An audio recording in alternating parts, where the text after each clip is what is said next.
Babylon is the most mixed Damien Chazelle movie, besides this weird thing I haven't seen. And why wouldn't it be? Sure, it might be loud, sure, it might be gross, sure, it might be annoying. But at the end of the day, that's sort of what it's supposed to be. Pretty much the main goal of this movie is to accurately represent this era. And in order to do that, you have to show the gross, the loud, the annoying. But at the end of the day, the movie has an incredibly nuanced message about the ethics of art, and if it's okay to evolve even if you leave people behind in the process. And in my opinion, and it seems to be the movie's opinion too, that's okay. It's a movie about people who get left behind, but the beauty of the art has to be taken into account. And those who were great artists will be remembered. And the ending illustrates it perfectly. At first. Alright, let's back up. What is the ending? Years after everything that's happened, Manny is back in California. After looking around his old home with his new wife and kid, they decide to walk off, and he decides to go see a movie. After walking in, seeing the bright flashy colors and loud bombastic music, he clearly misses when movies were silent. He eventually falls asleep, but shoots awake when he hears these words. Jazz singer, that's what's the matter, the jazz singer. Did he hear that right? Oh my god, he thinks to himself. This movie is about the death of silent film. It's like he's walked into a showing of his own life. And Manny watches as his life, his friends, the people he loved, are all ruthlessly made fun of. And he can't take it. But we see all the young people in the audience, very much enjoying the beauty of the colors, the sound, and the comedy of it all. And after a second, Manny lifts up his head too.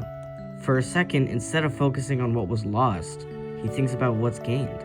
He hears the music and no longer thinks of it as the death of silence, but now the birth of sound. He watches the movie and smiles. What a perfect ending. Wait, why is this still going on? Okay, so we're looking at scenes from the movie. I mean, I guess that fits. I mean, okay. Why is the music coming back? Why is there clips of old movies? Why is it so loud? Stop. What is this? Why is it so loud? Why is it so seizure-inducing? You didn't need any of this at all. The whole point of the movie is conveyed perfectly in this one smile. Why did we need more? I think this whole ending montage is sort of what led to the critical mixed reception of the movie. You really either love it or you hate it. And personally, I just prefer the silent emotion. Why was this montage put in? Oh, hold on, let me read the screenplay. It's not in the screenplay. This whole montage is not in the screenplay. Why is it here? This was not part of the original plan. This whole montage was put in post-production. Hold on, let's ask Damien Chazelle himself why it's here. Was there ever a point where that wasn't the ending?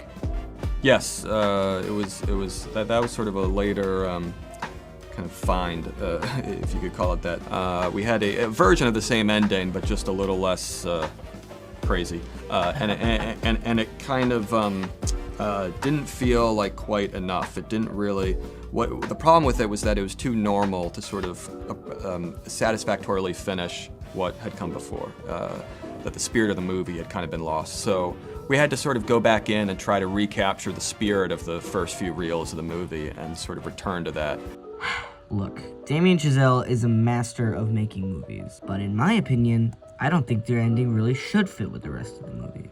At this point in the story, Manny has been kicked out and cast aside of the crazy Hollywood lifestyle. Therefore, the whole style and tone of the movie is much more subdued and emotional, because Manny's life is much more subdued and emotional. Having the ending finally focus on the silent emotion of everything helps put you into the character's shoes. It helps you understand. And the whole montage is kind of patronizing too. We know about all the advancements in film.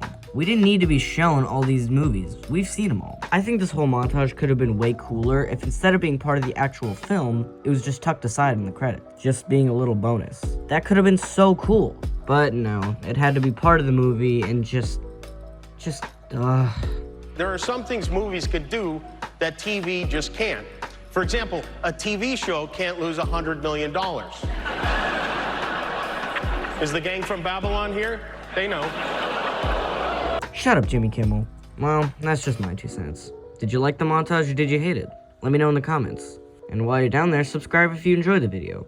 Even if you didn't enjoy the video, subscribe anyway, because someone else might. See ya.